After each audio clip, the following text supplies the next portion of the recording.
listeners out there. Uh, God bless you for your time, the time that you'll be with us. And we believe that whatever we'll talk about here will be a blessing to all of us. Amen. This song that we just listened to, what's the title?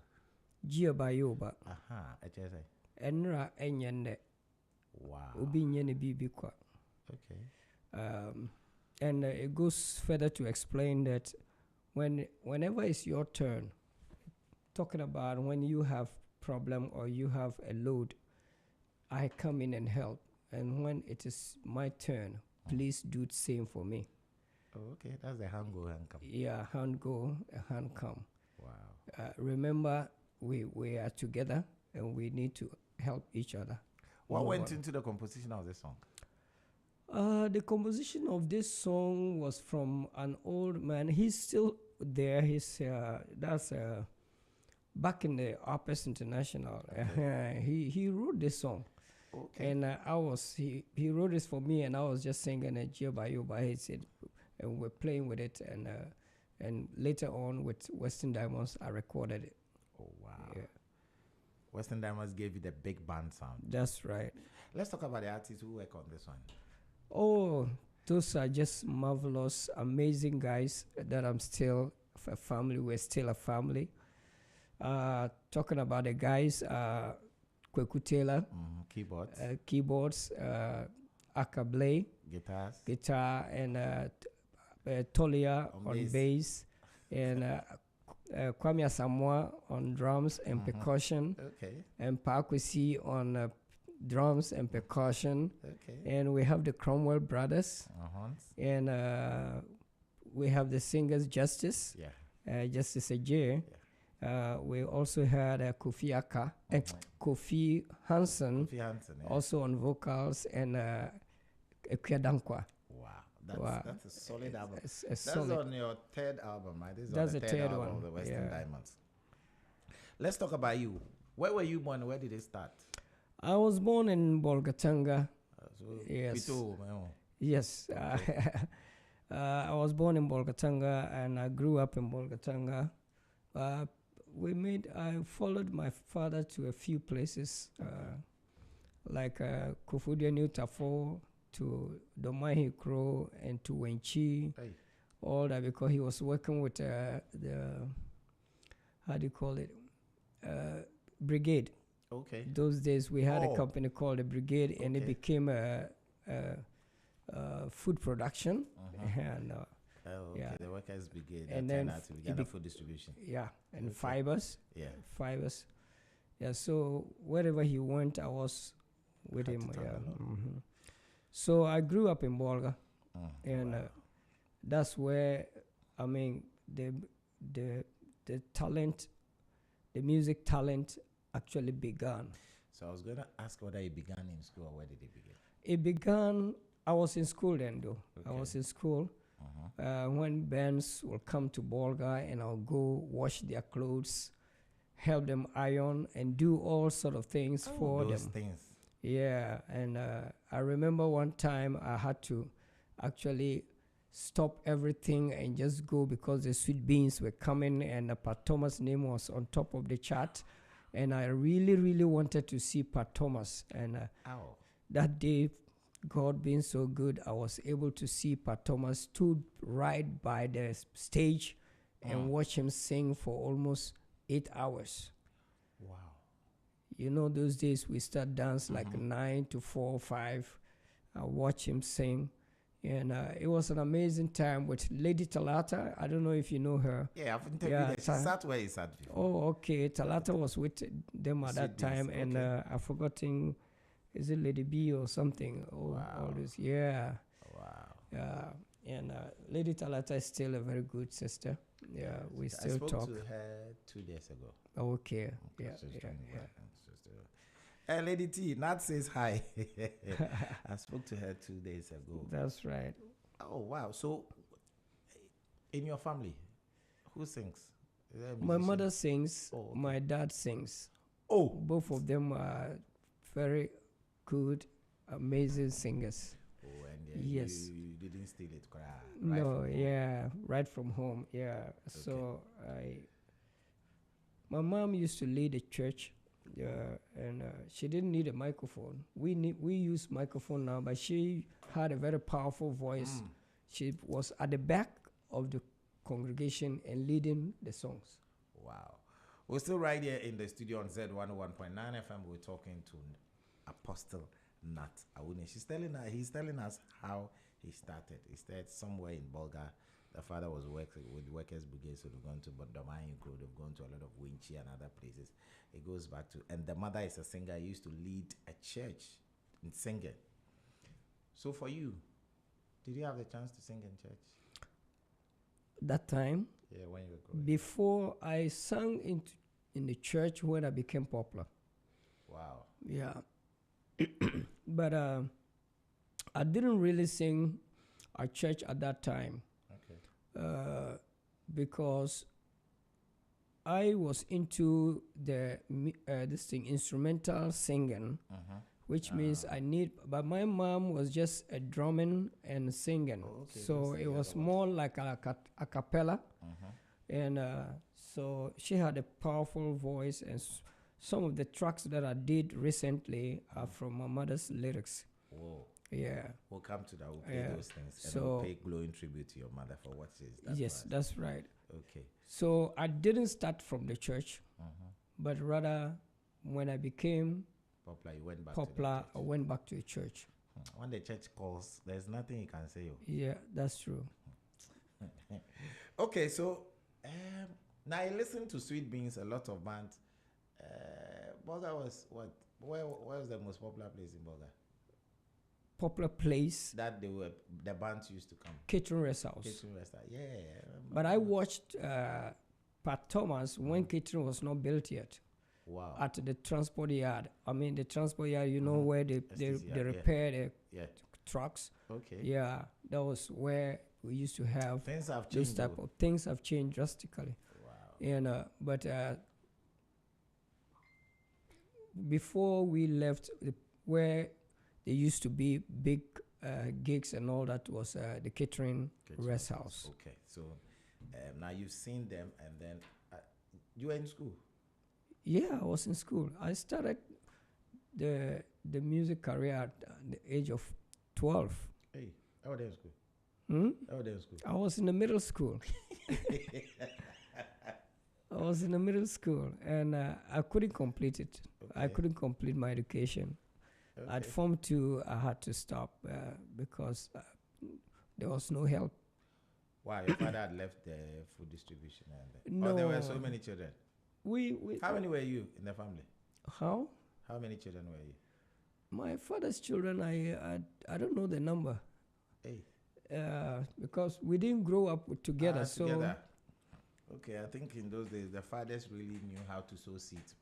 That's right. Sow seeds everywhere they go. Yeah, my father was a pastor. Oh, okay. And he left the pastoring job. Wow. The calling, and went to do brigade, and that's where things messed up. Oh, okay. So he got himself, with so many women, and had so many different kids. Nice boy. So, that's how things happened. So from 2, you stopped school. What did you want to do when you stopped school, when you stopped your formal education? Form 2, the reason why I stopped schooling was because Form 1, I passed the common entrance distinction, but no help. Wow. Form 2, again, no help. When it gets to a time where father doesn't even want to see you because of the separation of father and mother, you become a victim. Now you are in between. So my mother's children became victims of enmity. Okay. And my father didn't want to see any of us. Wow. So never helped us. Never helped any of us, my mom's children. I left my father's place at probably 6 years old, between 6 and 7, and never returned. Wow. Until I became popular, that I met him again. How did he go? How did he go when you met again? Well, It did happen that when I became popular, he heard my name on the radio, and with the black and white TV when we used to go to GBC. GBC. No, that time Dancing Fit It was was not there. in town. No, Those times. it was just a black and white. I can't remember. We just went to color in 85. So I think we heard of that, and at probably 17, I was about to get married, and it was because of my fiance's father that I got connected to my father. Because it was a coincidence that the man, my father-in-law, had worked with my father before. So when he knew that JK was my father, he just said, then you don't have to do anything. I will connect with your father, for he's a good man, he's this, he's that. I worked with him before. So he wrote a letter to my father right away, and they started communicating letter and telegram, telegram. There were no phones and other things. Yeah. So my father invited me to come. So I went with the lady, and how the both of them worked out the marriage so easily for us. Wow.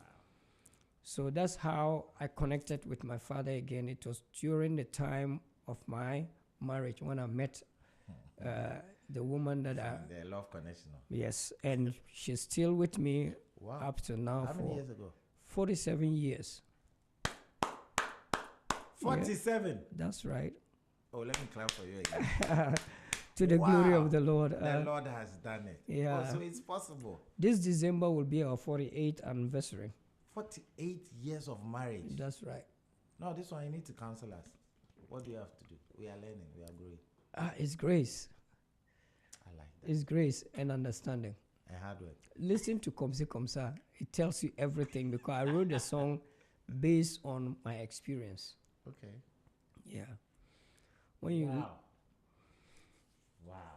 Wow. So she's the same the person through her I got connected with my dad again. Became very close to my dad. That was my dad's best.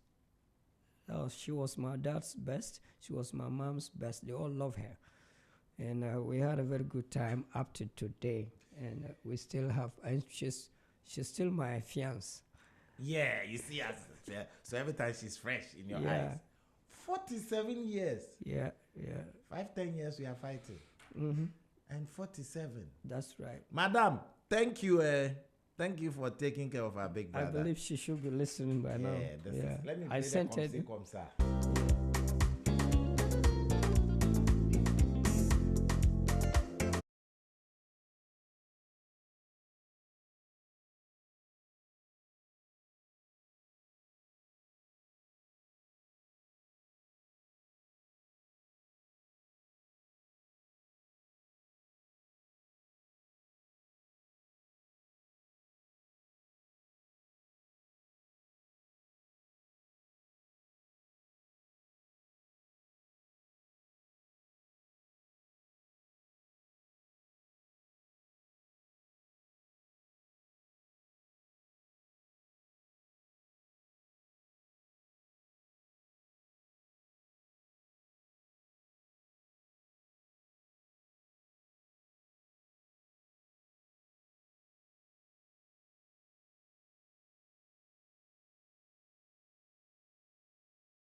Awune, Komsi Komsa. That brings us to 47 years of marriage. I love this. I love the 47 years of marriage. Thank you.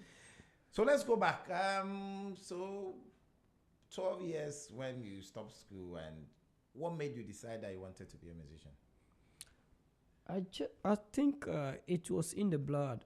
Okay. You know, there are some things that it kicks you. You just, anytime where there's music is where I am. Oh. And we started by just singing. You know, we used to have kiosks where they sell records and play music. Yeah. And we stand there, we sing and dance like Jimmy Cliff or dance like James Brown. And people clap, clap, clap. You know, when you're doing something and people applaud it, the more you tend to begin to develop it. Okay. Because I am doing it and it looks like people like it. People love what I'm doing, so we start to develop it. And that's how I started going close to the concert bands that will come. You wash clothes for them, do everything, iron, and then they let you sing maybe one song. Then you've suffered. Yeah, so that's how you do things. By Pacific Records. Yeah. Pacific Cassette. That's right. They had a Maxell cassette. Maxell cassette Chrome. and whatever. You go and record songs there. You come and listen and learn to sing. You buy a singing notebook, then you write and the you songs. You write the songs and you go and sing. So that's how the interest started. It started by listening to other people too. And Opus was just becoming a big band. Okay. Yeah, but I couldn't join Opus right there. So I rather came to the south. A concert band came by name KK's number 2. Hey. King Yeboah. He's still alive. He's still in Ekropon right now. What's Ekropon? Yeah, I talked to him. Yeboah, keyboardist, that's the father. Yeah, I met the when father. I started playing the band, that was the month Kwame was born. Kwame Yeboah. He was born just like a few days when I started playing the band. Oh, so we met Akando and all that. I met all of them. And all that. Yeah. So what, they came up there to Menu, perform? Yeah. They came to perform? They came to perform, and when I sang with them, even that day I sang more songs with them, and the man liked me. So he said when I finished school, I was in Form 1 then. Oh, okay. And he says when I finish, I should write to him. He gave me his address. So in Form 2, I wrote to him.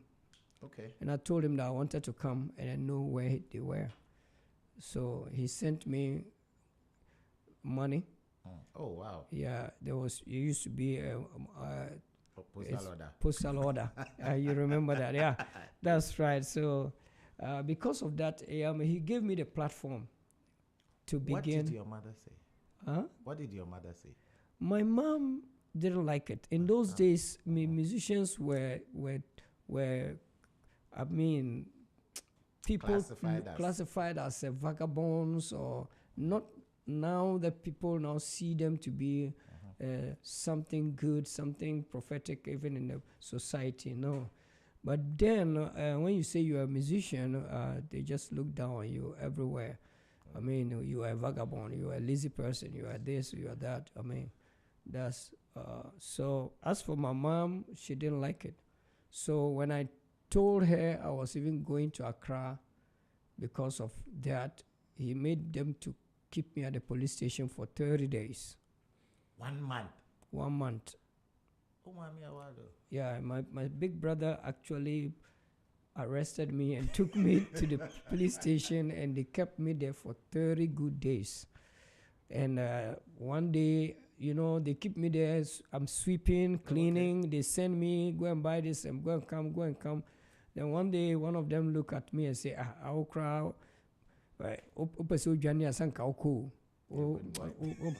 Now Accra no be ko bi man. I say me I can't go because omo jiskane nyina free me nsem. So I say ne kofie. Then I went back home. So I planned it again later, and I was even walking. I was walking to Accra. Yeah. Wait. You wanted to walk from Boga to Accra? I started walking. It's not that I wanted to walk. The idea is I want to get to Accra no matter what. What year was that? That's was in 74. Then I was 14. 74. At some point in time. That's right. You wanted to walk from Bolga to Accra. I was 14 then. Oh, then Kakdi must have taken inspiration from you. Oh yeah. Yeah. Wow. So I started. So was that fate or what? Desperation. Wow. I mean, one that is desperate to pursue their dream. So it didn't actually matter how I must. All you wanted to do was to get there. I thought you could have waited when some concert band come, then you ran away with them. Oh no, concert bands coming there, they have the season when they come. Okay. And I don't actually know what season it was at that time, but young. I believe it wasn't the season Okay. that these people were coming that I probably will have a chance to go with them. Because when it's rainy season, they don't bands don't come. Okay. Yeah, and all that. So, and when a vision or a dream takes hold of you, I mean, there's nothing you can do. You are desperate and desperate. Once you are desperate to see it happen, and you are determined. Determination makes you do whatever it takes to get the dream accomplished. Wow. We're talking to Apostle Nat Awuni in the studio. This is the Highlife Conversation. We're having a highlight, very beautiful conversation. So you start walking from Bolga, then you go back. I started walking. I walked for 5 miles to a place called Winkogo, where we used to call it barrier.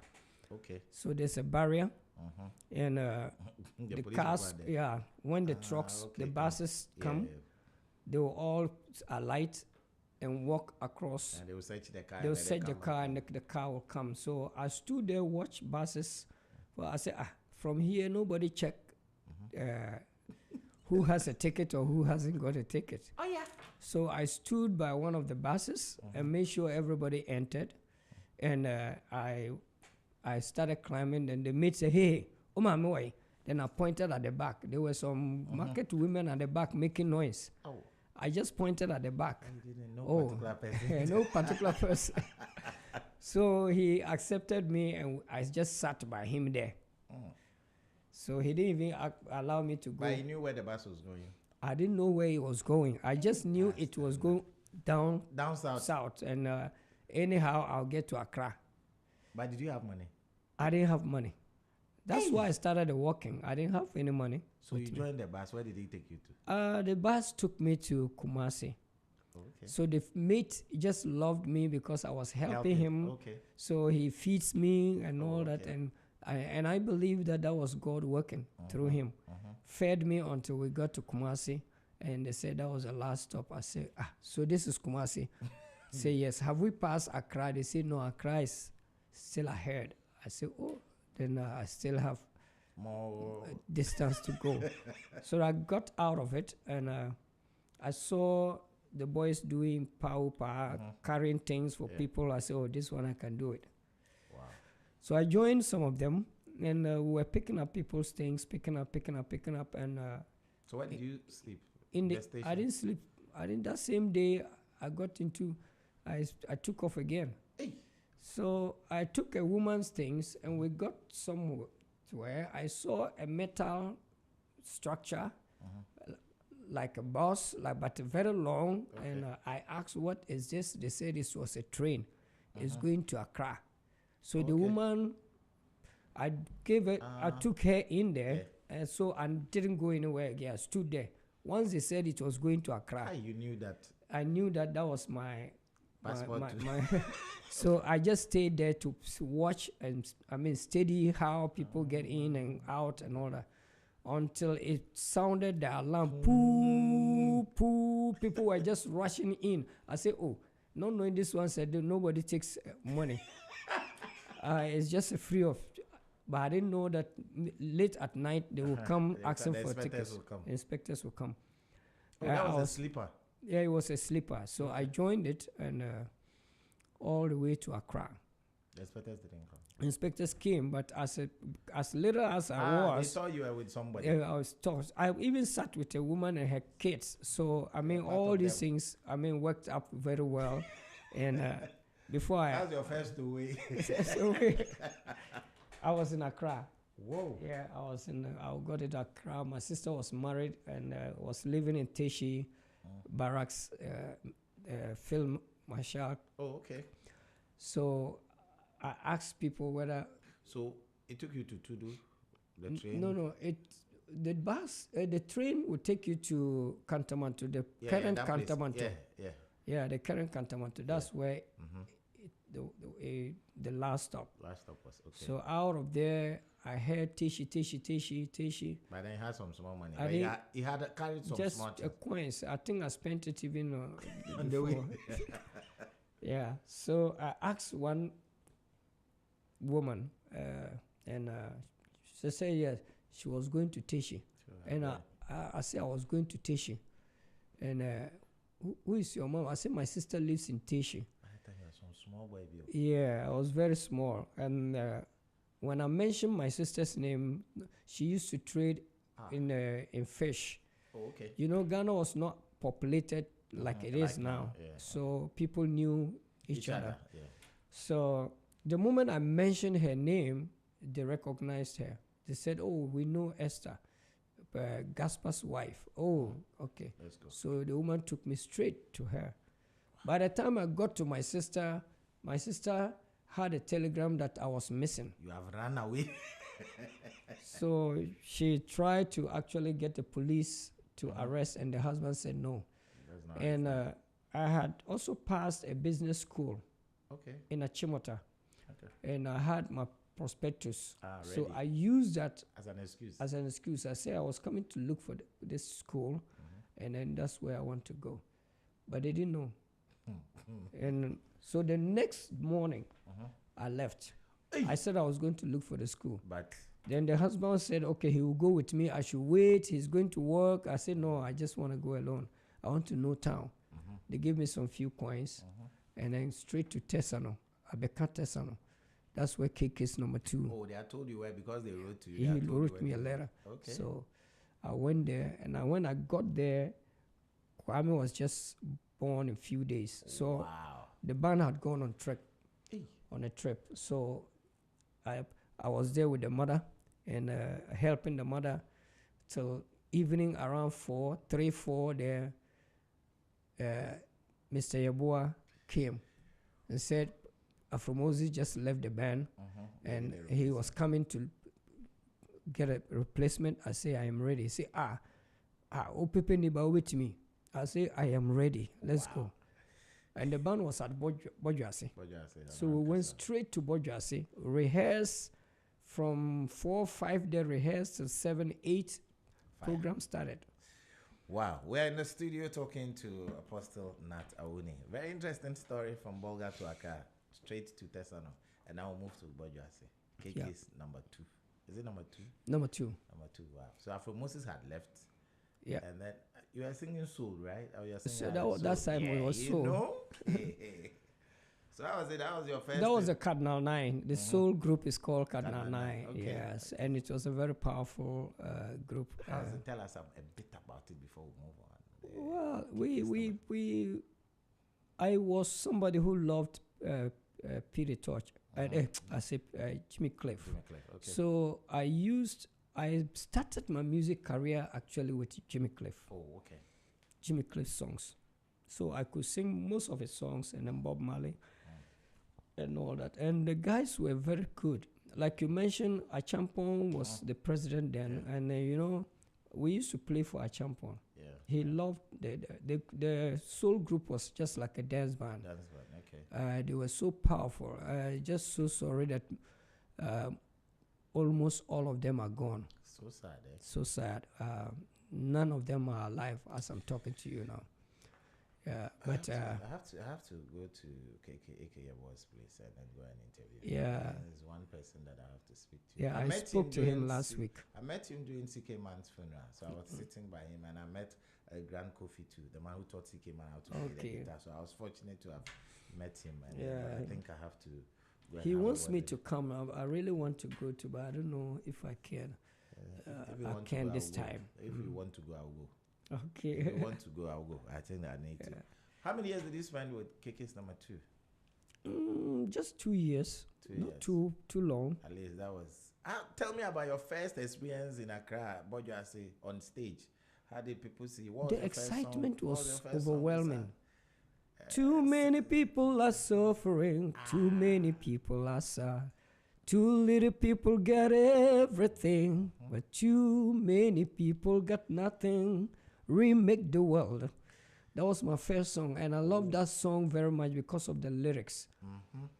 It talks about how the world has actually been going through one-sided, just too little people controlling the entire world, but too many people suffering. You know, sometimes I sit down and I'm like, songwriting in those days was different from now. It was prophetic. Yeah, that's what I'm talking And it was from the heart. Every song I personally wrote was a prophetic song. Okay. Yeah, I never wrote a song that I did not see it actually manifest in my life, Okay. in my destiny. Yeah, so songs were not written like today. The songs are written because this is the rhythm that is coming. This is the type of lyrics people are singing, and so it has to go that way. No, it came right deep from the heart. So 2 years with KK's number 2, based in Tesano. What was your next move? We were in Kumasi to perform at Subi nightclub, and that's where, fortunately for me and unfortunately for the band, there was a promoter called Skido. Skido, okay. He's a very big time promoter. He had a hatchback, short guy, but he was so talented. Okay.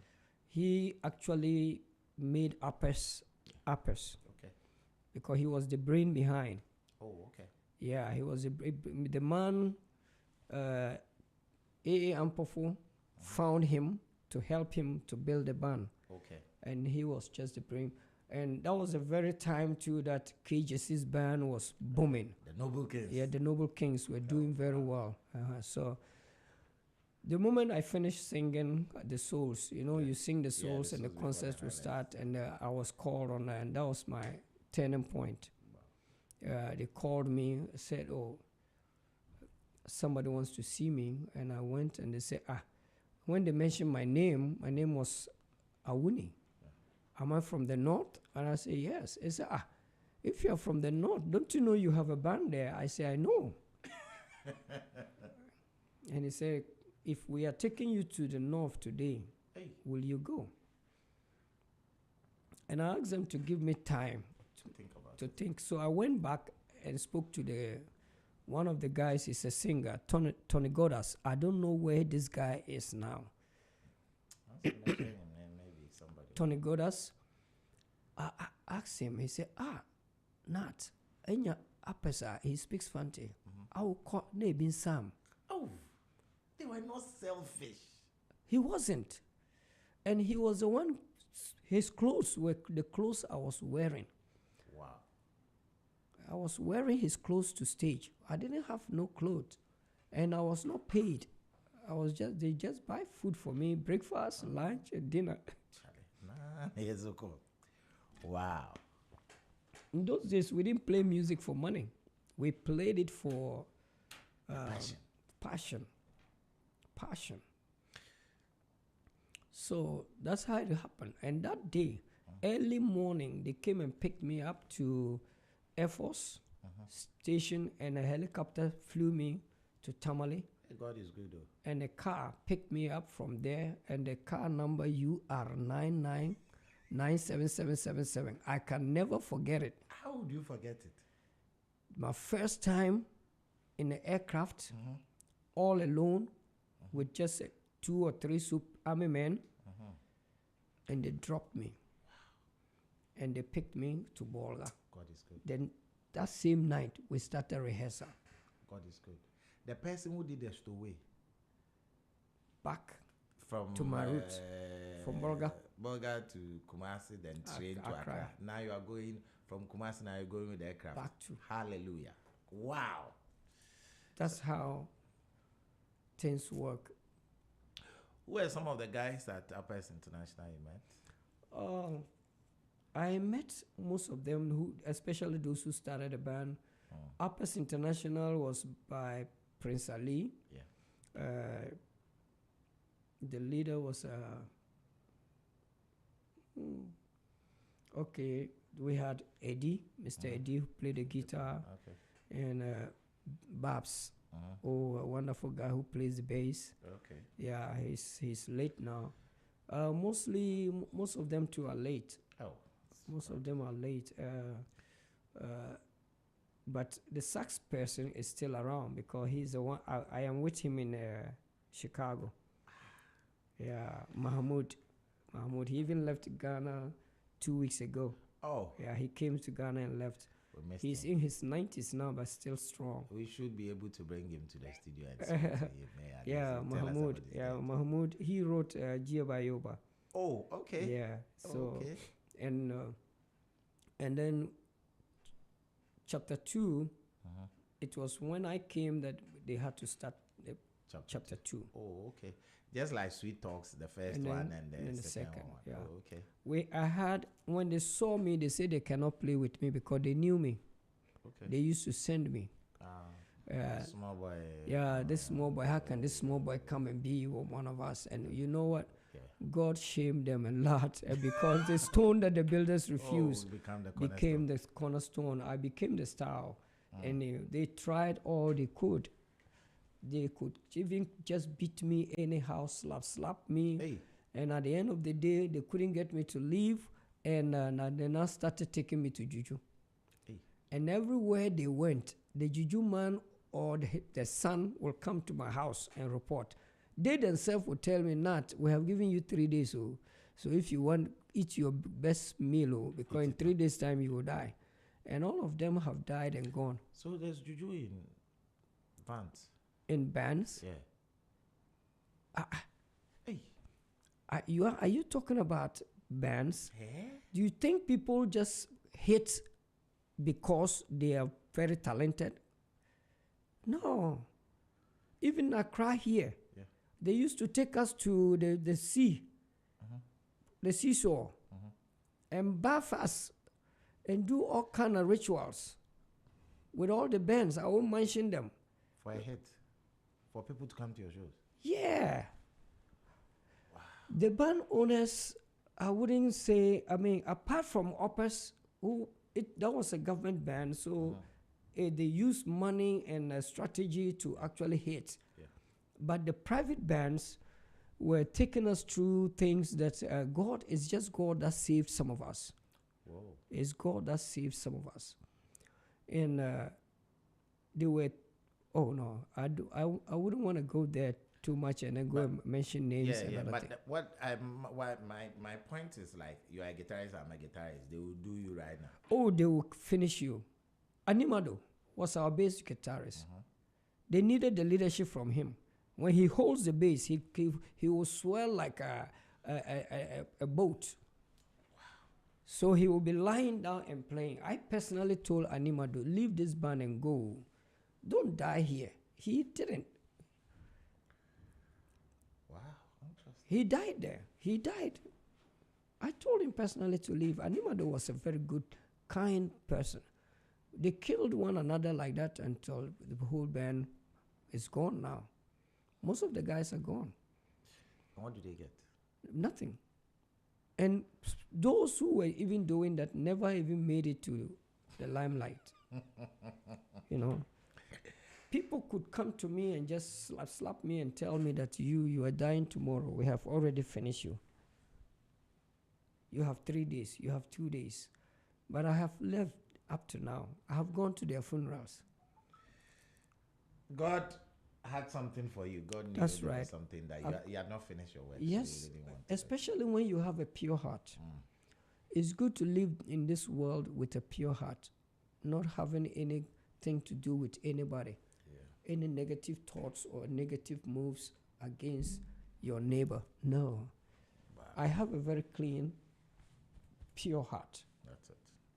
I'm not talking about righteousness. I'm not talking about holiness. But my heart is a Don't think heart of evil. that I never allow it to harbor anything. It's not a Zoom lion. From my infancy, I decided that I will never let anything disturb my heart. So that is just a no. I don't get angry over anything. If it didn't go my way, it didn't go my way. Period. Even when people provoke you. Provoke me, I just move away. Wow. I try as much as possible not to hurt my heart. Those of us who drive by heart on the way, how do No, you handle, it's not a how good do you thing. handle recalcitrant drivers? I drive too. I like driving, so I drive. But I just have to have patience for them. Okay. I just have to have patience for drivers, especially in Ghana. Wow. It's terrible here, but with patience, you can get there. Assuming my coming here, the time is 3. Yeah. But I got here even 30 minutes before time. Yeah. So that's how I do things. Okay. I don't have to start rushing myself and no, I plan everything. Okay. So we do uppers, and at what point in time did you decide to descend again? Yeah. How many years did you do uppers?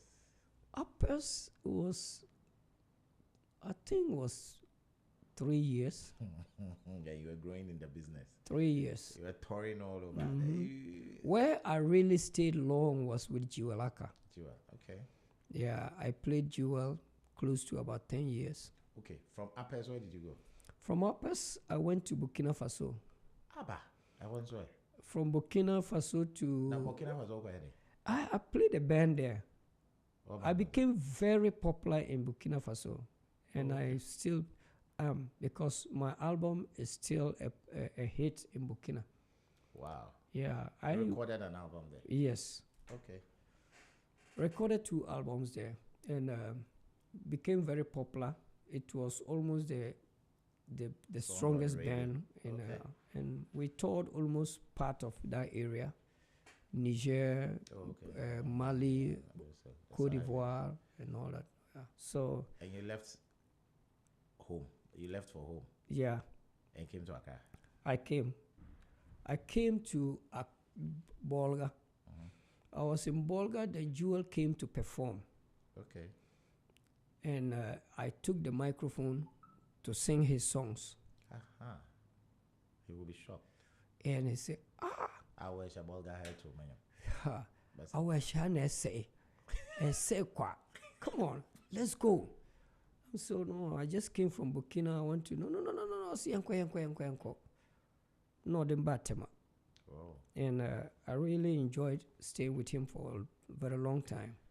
At that time, Butterfly 6 had not been formed. No. So he was Sweet with Talks. Sweet Talks, yes. Yeah. It was Sweet Talks. I wanted that time AB and others had left. So Sweet Talks.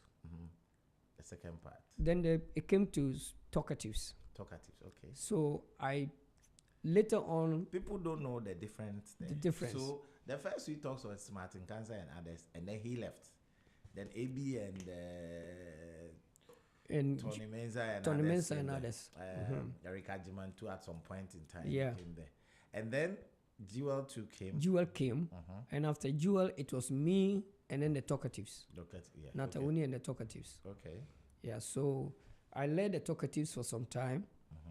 And then went back. Then Jewel started Butterfly. Okay. And he said, no, I should come and help him. So I left Talkatives and joined Jewel Aka. But Jewel formed his band, played a bit before you joined him, right? Yes. Okay. And he played a bit even, and it went off, and it started again. The Butterfly Sis has By the way he formed it, I hear he formed it abroad. They went for some gig, and then when they came, the band were in. He did Ejaminta, Mr. Kofi on drums, and Pajo, and those big. That's why they became the Big Six, the Butterfly Six. That's how they became a Butterfly Six. Actually, the time they were going, it wasn't a band. Yeah. He just picked people, and then they went and fulfilled some gigs. And then when they came, he said, hey, let's just stay together. And it was a very strong band. Very strong. And they at that time... Afro was on keyboards, right? Huh? Afro was on keyboards. What was on keyboards? Afro? What was on keyboard? I think Paju was on guitar. Mr. Kofi was on. Kofi and there was this guy, I've forgotten his name. Before the last person was the guy from. At what point in time did Jima play for him? I heard Jima too did most of his recording. The guitarist Jima. Yeah, Jima too did his recording for him. Yeah.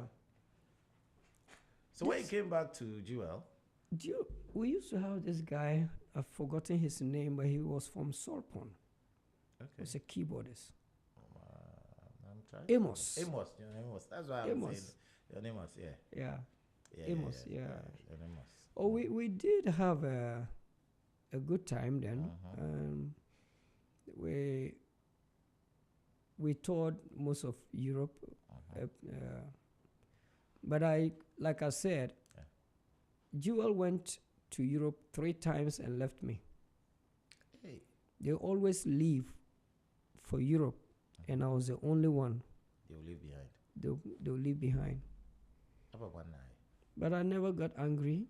I said, hey, Nibana. No, so on Famanko. There's no need, no problem. I'll still stay. My wife used to have problem with that. I said, no. But I'm learning from this man how to sing and sing better. Yeah, so at the point of time, I knew they were all attacks because I was a better singer than those who go. Yeah. And actually, so many people were working against me. Akwaba was a keyboardist. He was one of the keyboardists. Then before, there's another guy who came and died in Chicago. I've forgotten his name. So there was, at a point, I realized that it was a plot. Okay. And then Jewel himself one day revealed that to me. Said or not, they're saying that if you go, this person say he won't go, that person to say he won't go. A star. But when it's not time, it is not time. When it is time for you, when God says yes, no one can say no. They left 3 good times. The 3rd time, I sent the passports to the embassy. Minus yours. But it came back minus mine. Mine came without stamp. Wow. So that's how you know that this is a pure plot. But God has time for everything. And I knew that my time will come. And I knew that when that day comes, nobody will stop it. Yeah. Wow. We're talking to Apostle Nat Awuni. So 10 years with Jewel? Yeah, almost. Wow. Almost. And then another call came. Another. But with you, he had started earning money. That's right. And Western Diamonds came. So most of the guys were taken away from from Jewel to go and start Western Diamonds. 3 Justice Akable and Asamoah. Yes. So when they started Western Diamonds and then it was booming and all that, I think when this man left the band, Papa Jansen left the band, they needed a powerful singer to join the singers that are there to be able to. You had a lot of singers. Yeah, and they're all good, very wonderful. Justice Ajay is a powerful singer. Kofi Hansen, powerful. Leslie Ade, powerful. Yeah, Kwedankwa. So they came and picked me up. So I went and Western Diamonds was big. It was big and very stereophonic, very sound-wise. It was good. I always give credit to Uncle Ibu. Even we, the musicians, we give him credit at all times. He will force you to learn. Yeah. He will be there when you are learning. Yeah, he will be there with you. Even if he gives you a song, he will come home and make sure you have learnt it. Oh, we're playing the job by you by. Everybody seems to be. They don't know the story behind it. Yes. We are talking to. So how many years did he spend with the Diamonds? The Diamonds, not too long, just 2 years. Because when you went there, they had recorded 2 already. 2. And then we recorded a 3rd album. The 3rd album. Even the 4th album too, we recorded it. Passenger. I know the Passenger. story. Yeah, we recorded it. We left, and he changed the vocals, voice, the voice, yeah. the vocals. Yeah, we recorded Passenger. Never recorded. Yeah, Passenger. so that's how things happen. And then I went to the U.S. Why did you leave them?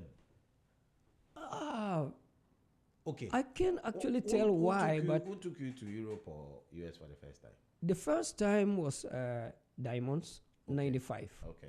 So when we're going, I called my cousin and I told him that, hey, we're coming to New York next month. He said, oh, I did this lottery for you. I forgot. And and you won. So when you are coming, bring this, bring that, bring marriage certificate, bring your birth certificate, bring this. And it so happened that the very day we are arriving was the day the document was expiring at midnight. So he came to the airport. We went together to our hotel, and then, long story short, everything was done before midnight. We went to his office, and he processed the documents. And you know they have a 24-hour post office. Yeah, we went and then did everything. And then after the gig, we went with Rollins. And after everything, we came back, 95. Yeah, so it took me 1 year for the document to materialize. So when I got it and I got there, the day I was leaving, the ambassador then was our friend. Actually, was my friend because we had played for her the previous month. Okay. So he saw me. He told me, hey, Nat, tell your guys everybody can come because looking at your passport the last time, you people qualify for 5 years because you have gone everywhere in the world. Okay. So the moment I arrived, I called. Tolia was the first person I called and told him. I told Asamoah. Asamoah was the first person. Okay, because you were roommates. Yeah, with me and Asamoah were roommates. Yeah. So I told Asamoah, hey, this is the deal. The ambassador said, come, they will give you the visa. So you guys could go. Those days, you didn't need to do any form. You just go there, and if they are giving you, they give it to you. Sharp that day. So Asamoah, 3 of them went first day. They got it. The following 3 days, other guys too went, and almost about 9 people got their visas within 3 days. And you were out there already. I was already gone. I was privileged enough to just go with a green card. Yeah. Okay. Yeah. So now the journey, the person from Bolga who went to Kumasi came to Accra. Now in Chicago. Burkina Faso. Why didn't you go to New York? You went to Chicago. I landed in New York though, but the reason why I went to was because my friend, who was like my senior brother, was there, and he was with us chapter 2. Oh, Dan Davis. I need to speak to him. Dan Davis passed away when I got to Chicago, not quite long. Because I listened to Osofo Bompire Man. Yeah. It was because of him, because of Dambwadi, and because of Mahmoud, the sax player. Okay, the sax player. Yeah, so they asked me to come. There were musicians there already. Yeah, there were a lot of musicians there. Yeah, so I saw Joe Atiso too. Joe Atiso too is there. So when I went, actually, Joe Atiso and his friend, they actually supported me to bring the diamonds. Oh, okay. They supported me big time with cash. So I bought all their tickets. Wow. Through those guys and rented a place, and then they just came, and then we bought instruments. Oh, so you actually played over there? Well, we won 2 awards. In the US? Yeah, in the US. Wow. We had a band called the Densica. Yeah. I think. Yeah, it became a big band. Wow. We played at Pentagon before, White House. Yeah. And we used to have big gigs. Yeah, most of the African presidents, when White House, invites them, we were the ones that were called on to play. Big band. Yeah. Extension of Western Dime. What happened? Yeah. Almost. Even,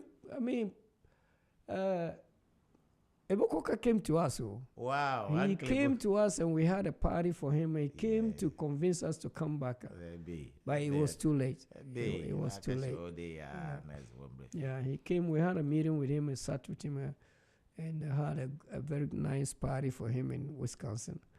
And but we told him that sorry, we can't make it back. But he's a strong man. Even when you were left, the way he managed to get replacement, I was shocked. Shocked. Yeah, I mean, he's a strong man. I mean, when all of you guys left, when he was recording Passenger, after he recorded Passenger, and they brought in the Kofi Bentals and everything, before I realized Pa Kofi Shabu and all those things had come in. Said, wow.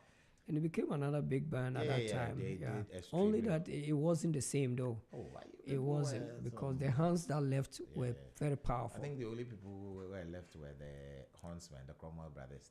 They stayed behind. No, they came with us. A bit.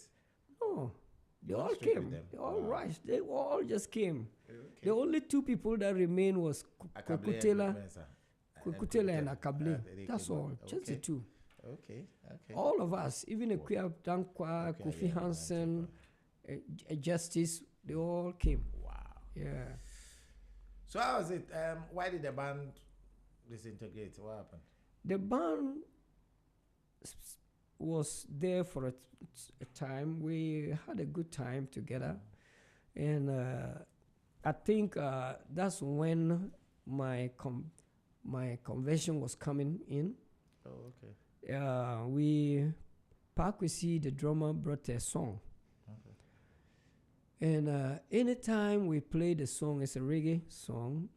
Anytime we played it on stage, I'll start weeping. Okay. It says, down by the river, waiting for the good Lord to come my way. Oh yeah. So anytime when I start to sing it, it was like I am singing it. I sing it as though I recorded a song. Yeah. And my tears will start coming, so I can't even face the crowd. I turn.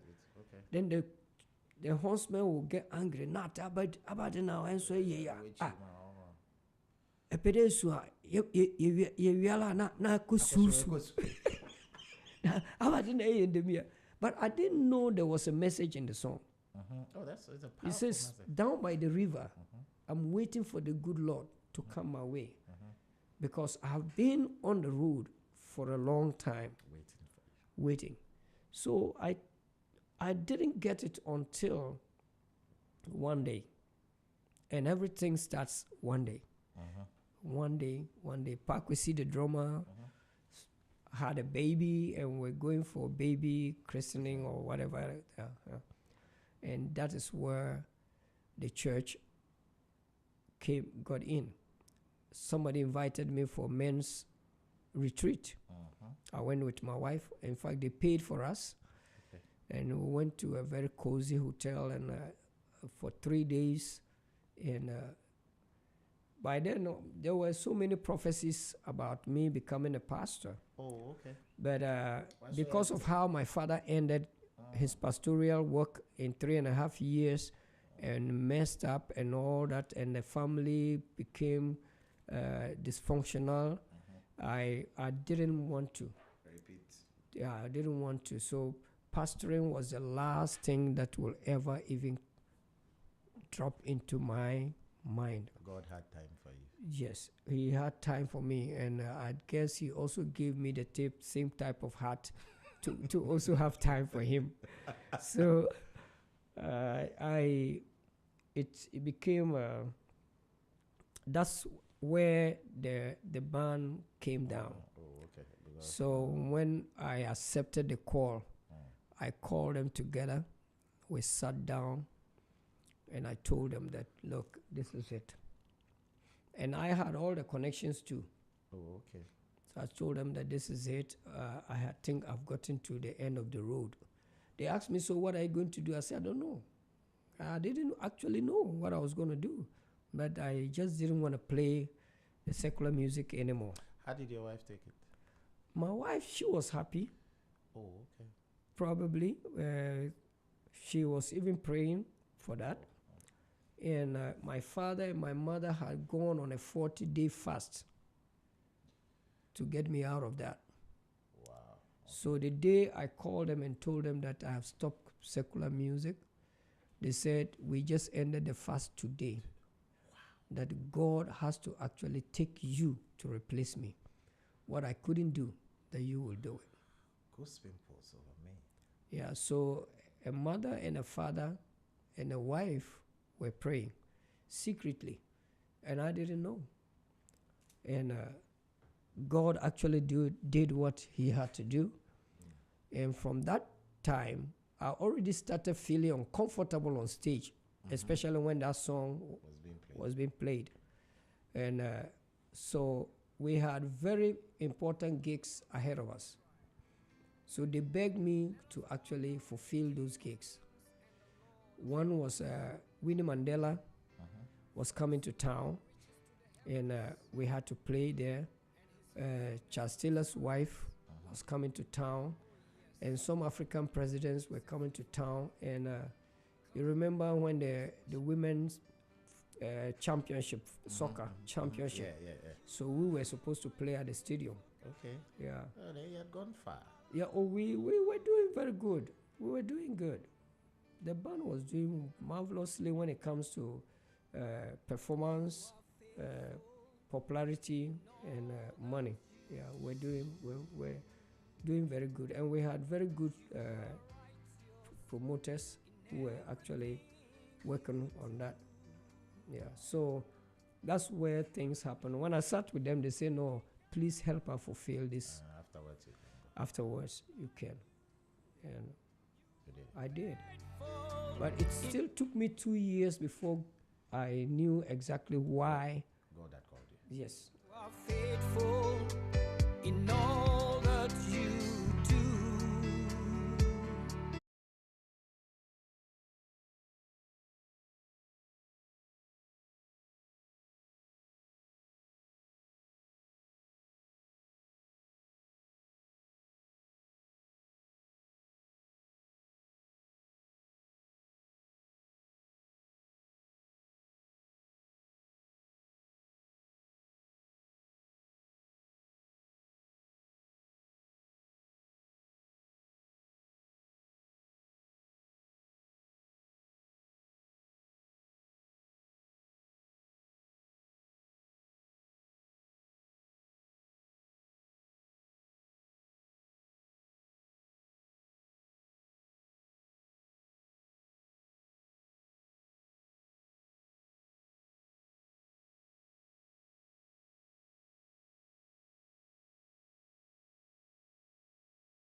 So, apart from the weeping on stage, was there voices in your head? Was there something? Nyamefre, how does it feel? Does it talk to you that Nat? He burdens you. He burdens you with whatever he's calling you for. Okay. And you have dreams about them.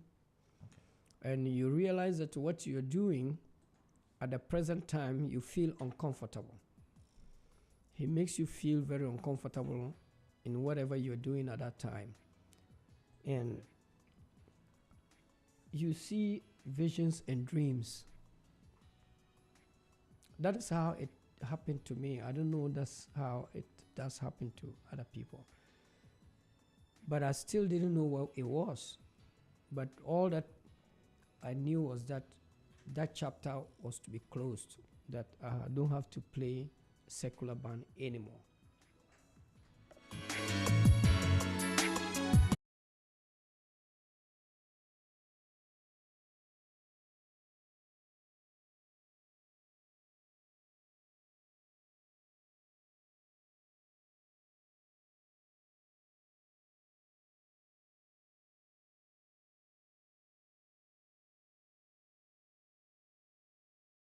The church. How do you know this is the church I want to attend?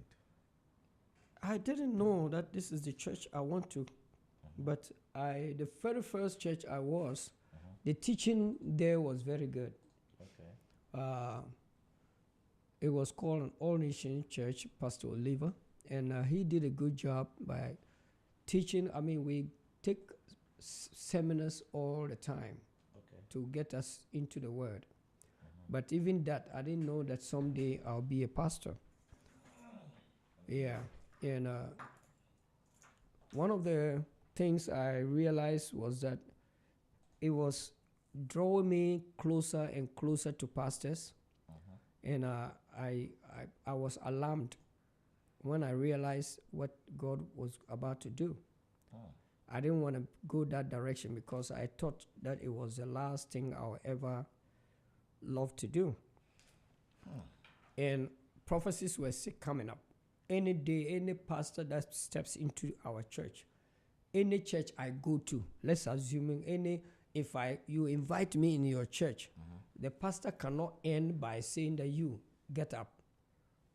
The Lord has a work for you. So when that happened, even now, I served in the church for 2 years, and then I began to hear the voice of God through convictions and other things. And I told the man of God that I just heard in my spirit that 31st December, I should not return to your church again. Hey. He didn't like it. Were you singing in the church? I was Okay. with the choir, Okay. and I was doing basically everything for the church. With your I experience, prepare the church. I am the type. choir director. Yeah, Music I am not director. choir director. I was in the church for over a year. They didn't know I was singing. Wow, they're just helping quietly. Yeah, I was just helping, and I told Pa and Co that don't tell them that I sing. Okay. Just so I go fix instruments, do everything, but I don't sing. The church was in a hotel, so we fix our instruments, playing, and then maybe we get them off again, pack them. So I used to drive the truck, pack them, take them home, and then bring them back again any day there's service. And I was devoted to that. It was something that I was happy doing, even though without any pay. And I wasn't singing for over a year until one day that I sang. Then it changed the whole Were they thing. surprised? What happened that you decided to sing? I had a song in a dream. And I didn't know that it was a song that probably the Nigerians know the song. Okay. But I thought it was a new song the Lord has given me. So I came to church and I asked, it was a program day. We had a program, I think a baby dedication or something. Okay. So there was a big crowd. Then I asked Pastor that I want to sing one song. Then he said, "Oh, there is no time today, but when he gets a loophole, he will push me in." Because they've never heard me sing, so they didn't know that I was a singer. So he put it aside until they were going to do something. He said, "Okay, Nat, just take this one." And I started a song.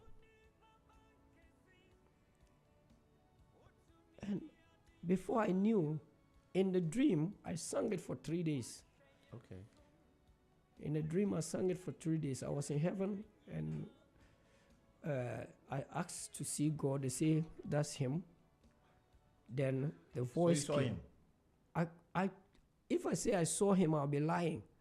What they showed me, I see something like a wall, yet they say that's God in front of you. Okay. So you don't see shape. I didn't see any shape like you're sitting down that I can see you now. But no, I could just see it's like your face to a wall, and they say that's him. That's okay. So you don't know how big, how tall Okay. he is. You don't even have the shape. He said, "Okay, sing." He said, "Do what I have given you to do." the gift and the talent that I give you. Then I started a song. I have come into your presence, past the gates of praise, into your sanctuary, when we stand face to face. I look upon your countenance, I see the few, I've forgotten the lyrics now. I can only bow down and say, you are awesome in this place, mighty God.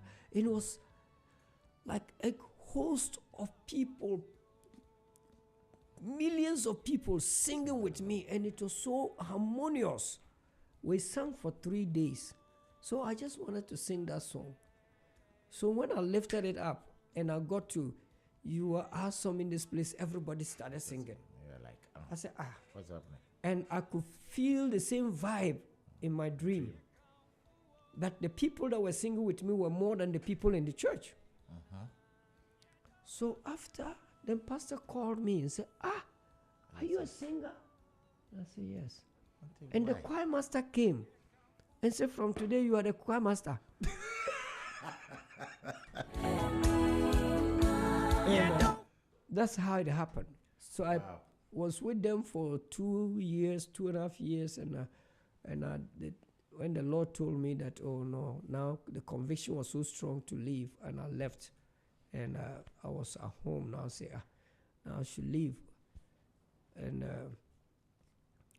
the pastor came with some leaders to come and talk to me, and I said, no, the burden is so strong. I don't know what I'm gonna do. I don't have anywhere to go right now. But he says I should leave. So that's how it happened. And he made a mistake to also offer me money. And that was a blow. He said, we're going to put you on payroll. Maybe 2 years we were not paying you. That's why I said, now you just made it worse. I was doing it from my heart. I wasn't doing it because I needed money. And the job I was doing too was a very good job. Okay.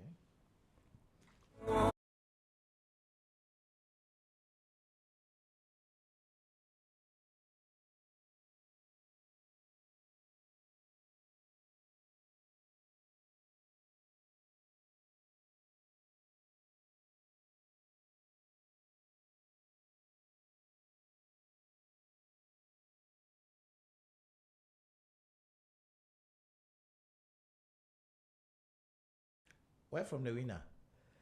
The winner is our vision. We're a praise ministry, and we believe that praise wins at all times. Okay. Yeah, so Glorious Winners House of Praise. Oh, that's the name of your church? Yes. Glorious Winners House of Praise. Wow. Yeah, so we just call ourselves Glorious Winners. Oh, okay. So that's why I'm a Nat Awuni winner. Mm-hmm. And most of our members are called winners. Winners, okay. That's right. Yeah. So this is how it happened. When he came and then told me now, brought in salary, it even made it worse. But I knew exactly that God had a purpose and plan for me. And so I was sitting, when they left, less than a week, a pastor came from Ghana here and was looking for me. It's called Evangelist Elvis Ebembafo. And they brought him to my house and said, that's him. The Lord says, I should come to you. And with him, in 2 years, we already had about 3 churches in Chicago. Wow. 3 churches in Chicago. I'm just coming from his place to you now. Whoa. Yeah, he's now the lead pastor at the Oasis church just by the airport residential area there, yeah, behind the mall. I just came from him. Yeah, he's a very good guy, a great guy. And another day he comes up and said, the Lord asks us to separate. So that's how we separated. So you started your church in Chicago? In Chicago. So we have our main church in Chicago, and now the branches here. Oyarefa is the Jesus House, and Tamale. Oh, I knew you go And then Zebula. Zebula. Yeah. Wow. That's Boku area. And the ministry is doing very well by the grace of God. And in fact, that's how the turnaround came. And whenever there's a turnaround coming in my life, I sense it. Because God uses mysterious ways to bring a turnaround in your life. I didn't even know we will come to Ghana. From Chicago, we started another one in Dallas. Okay. Came back to Chicago again and started another one. So, and then there was 3 there.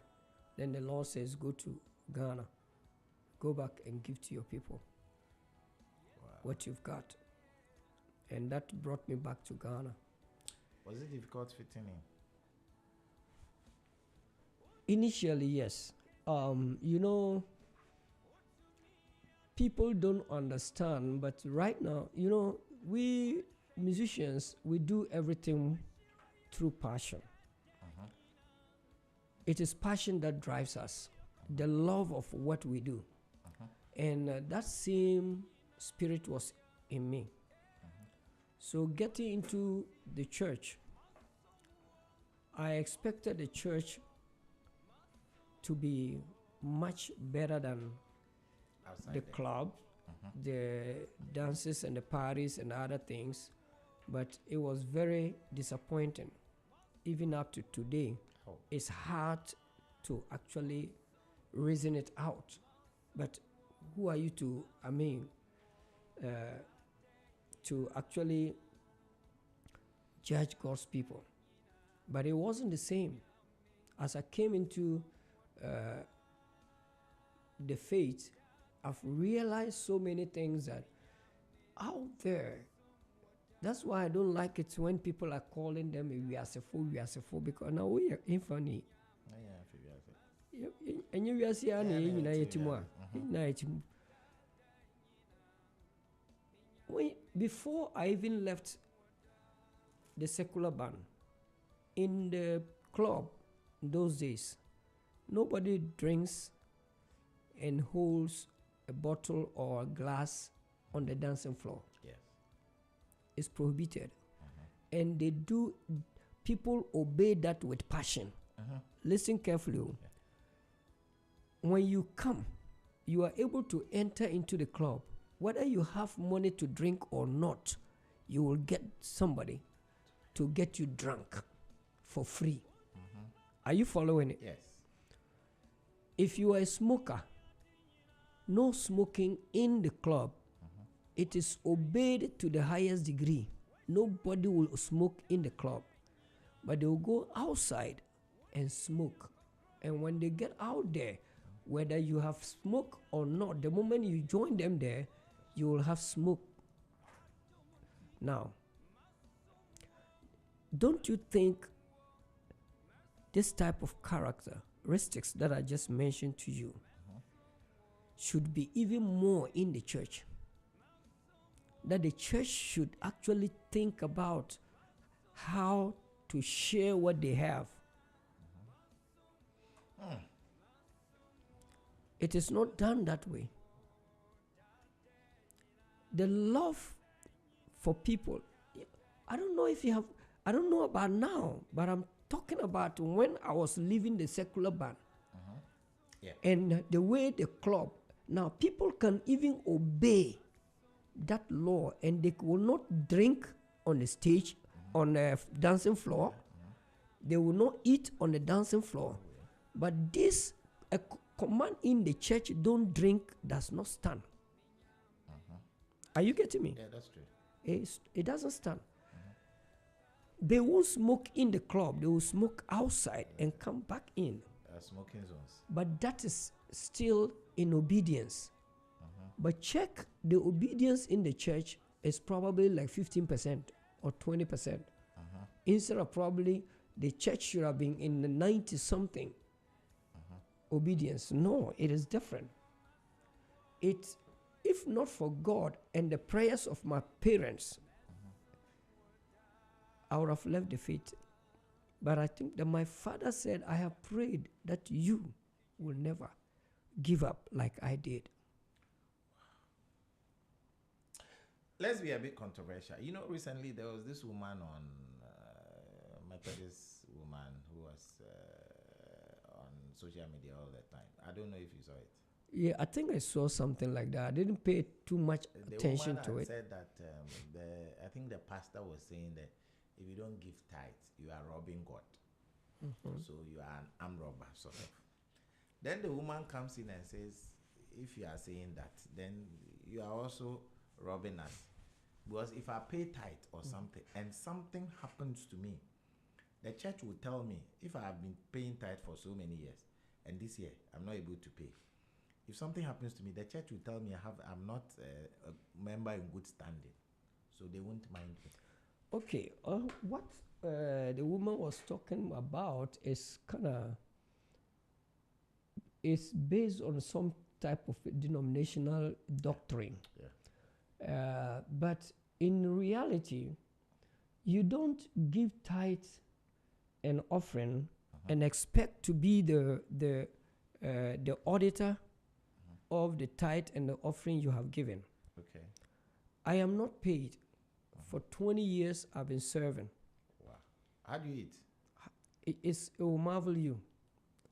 I work for God and I depend on Him solely. Okay.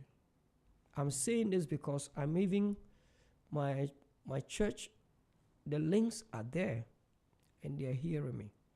Okay. What I was working and making is more than the allowance they started giving me just a few years now. Okay. So it's not a salary. It's not a pay. What I believe, the woman was actually out of context. And whenever I could see that she already had probably piled up anger or something like that in her. Okay. But tithe and offering is to take care of the church. And the church is plus anybody in the church. And that's what we do. That's what many churches do. But people do not understand that we can actually help everybody. You see, when you go to the hospital, not everyone in the hospital every patient respond to treatment. And it's the same in the church. Once you are giving tithe and you are giving offering, and you should be growing in that and be happy seeing the church expanding to the next level, winning more souls. Whatever she was saying, you give your money here and give your money there. Listen, people give whatever they give to the church. It's not even compared to the money they go and sit in the club or in the bar or just spend it uselessly, hopelessly, without any this thing. They waste more money out there than they give to the church. So if you have that mind in you, obviously it tells that you are not growing. You are only attending church, but you are not growing in the faith. I think probably, maybe, this is maybe, I think probably most of the teachings should teach us why we give. I think the woman's thing should bring about a certain teaching for us to know why because sometimes people, like the example you gave, there's a bad example somewhere there. They say somebody had been going to church, you know, the compassion that we talk about. They say it was nothing. People didn't care. Even when he goes to church with the unkempt hair and everything, shabby clothes, they look at him and laugh at him. But when he left the church and went to the drinking bar, as his hands were shaking, the glass fell, it cut him. People rushed over to him. They to make sure that he was okay. So he is thinking, is there more love here than the church? Should the church be more? I don't know. This is a very dicey area that we talk about. But let me tell you, most of the people that are leading churches, maybe big churches, small churches, have not experienced life. They don't know the difference. They don't. If they really know the difference and know what is going on in people's lives, like we suffered, went through what we went through, they won't be saying what they're saying, because I still work at 65. If you ask us somewhere, if I go back to the US, in 3 days, I'll be working. Okay. I'll work, put down money, come down here, and then use it for ministry. Okay. And God also blesses me through so many people that I have as partners, benevolence, and people who love what I do. And God probably directs them to actually help. That's how I live. As I'm talking to you, my needs, I tell him directly, like I'm sitting with you. I tell him my needs. And how he gets it done, I don't know. But he does. He manages to get it done.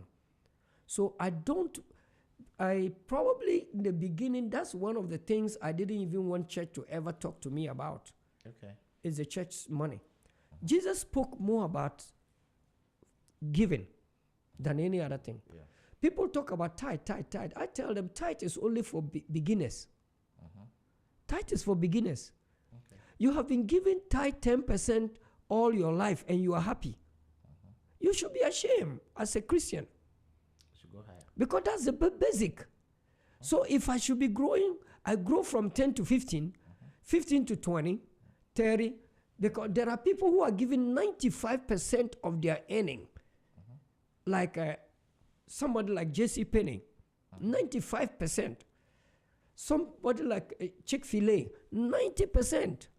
And you're still giving 10% for 20, 30 years now, and you're talking about it. It's because you're not growing. Jesus says something. Where your treasure is, there your heart will be also. So Jesus was saying that put your treasure in a better place. Let it come into the kingdom and let your heart be there. It is not the money that is needed, but that will direct where your heart will go. When you put your money, the very idea of taking tithe and offering, God is able to fund it. Listen, I was in Dallas, and a pastor was losing his church. They were way behind their mortgage, and the bank was ripping up the church. He had a service, and that was the last service. Everybody went home. He opened the windows and sat there and said, Lord, if I leave this door, I'm not coming back again. You have disappointed me. If I leave this door, and the money was just about $1.2 million. Yeah, it's a huge church. Just like the church T.D. Jakes is pastoring. Okay. Went bankrupt. And they brought T.D. Jakes and started the church. Okay. Some people bought it. A group of people, there were 7 of them, bought it and brought T.D. Jakes and made it a big church. Okay. So the man sat there, and you know what? His last prayer, a dove flew in. It's not like they told me. The man was a friend in Dallas. I was pastoring in Dallas. Whoa. A dove flew in with a check of $2 million. Anonymous donor. 2 million, not a human being, a dove. At the beak. Yeah. And handed it to this man. He took it 2 million. That record is there. Wow. And the church is bigger than it was now. So God is able to do immeasurably beyond, above what we can think or ever ask of him. The earth and all that belongs in the world belongs to him. He says the gold and the silver are mine. He can work it out and take care of his church. But he's using the financial area to bring our hearts to the kingdom. So that's why he even talks about seek ye first the kingdom of God and his righteousness. And all these things. Then all these things, all other things will be added. He needs your heart more than he needs your money. God needs your heart more than he needs your money. Now we are in the church. Hallelujah. Now we are in the church. This is the Highlife Conversations. We ventured into a word of God right now. We will be bringing our conversation to a close. So now it's pastoral work. We'll go back to where we were. So if you normally anybody who comes here forms a dream band. I know we've played with the Diamond and everybody. Mm-hmm. If you had a chance to form your dream band again, you've played at Apples, you played with Sweetos, you played with Jewel, you played with Western Diamonds. Let's do your dream band. Who will be your all-time? Now you are forming a band here, whether dead or alive. Who will be your guitarist? I have two guys, Pajo and Jima. I know you haven't heard of Jima before. I have. Oh, you know Jima? Yes, he played a Jewel. Oh, he's a powerful guy. Yeah. I would still love to get these guys on the guitar. Okay, so we play rhythm and yes. lead. Okay, who will play your bass? My bass, I think up to now, either Raf or Tolia. Do you know Raf? Raf Kakari. Kakari? I've interviewed him before. You did before he died? Yes. Oh. I'm growing small. I was at his funeral. Yeah, I was. Oh, I'll show you the pictures. I was with you. Yeah. I saw you. I saw that you posted them. Yes, I wanted to remember. Yeah. And then who would be on your at keyboard? Chebi, yeah. Yeah, Who be on your keyboard? The keyboard, I think Taylor, I love the way Taylor plays, but that's just recent. But Willie was a very good guy. Willie Appiah from Chebi too. Okay. Yeah. Let's do the drums. The drums, it's obvious that I'll have Asamoah and Pakwisi. The two of them. Yeah. Okay. Rambo, and Pakwisi are very good drummers, and they actually drum according to the singer's move. When you have a drummer that drums following you, the singer, it makes it easier for you, the singer, because now you interact very good, and then you keep the people moving. Yeah. They keep the group. Hans. Hans are the Cromwell brothers. And there's a guy I used to play with. I don't know where he is now. He's called Eric. Eric okay. On trumpet. Okay. And Mahmoud on sax. Whoa. Good old Mahmoud. Okay. Oh, you should get Mahmoud on the phone and interview him. Maybe we'll do a Zoom. Zoom something, yeah. He'll tell me about his days at Apples and then all that. In all the time that the time that you were playing secular with your wife of 47 years, right? Were there challenges with women? Does it come? Oh, there are.